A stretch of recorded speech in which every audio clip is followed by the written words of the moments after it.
بسم اللہ الرحمن الرحیم۔ الصلاۃ والسلام علیک یا رسول اللہ وعلی آلک واصحابک یا نور اللہ۔ السلام علیکم۔ آج کی اس ویڈیو میں ہم جانیں گے کہ رجب کا چاند دیکھ کر حضور پاک صلی اللہ علیہ وآلہ وسلم کون سی دعا پڑھا کرتے تھے۔ اس کے علاوہ رجب کے مہینے کی کیا فضیلت ہے، رجب کے کن راتوں میں دعائیں قبول ہوتی ہیں، رجب میں استغفار کرنے والوں کو اللہ پاک کیا فضیلت عطا فرماتا ہے۔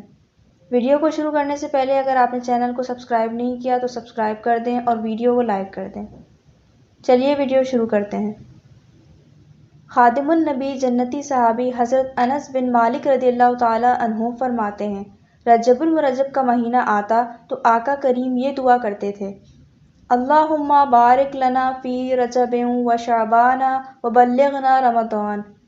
ترجمہ: اے اللہ ہمیں رجب و شعبان میں برکت عطا فرما اور ہمیں رمضان سے ملا۔ سبحان اللہ۔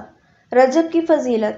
اللہ پاک کے آخری نبی محمد عربی صلی اللہ علیہ وآلہ وسلم نے ارشاد فرمایا، ترجمہ: رجب اللہ کا مہینہ ہے، شعبان میرا مہینہ ہے اور رمضان میرے امتیوں کا مہینہ ہے۔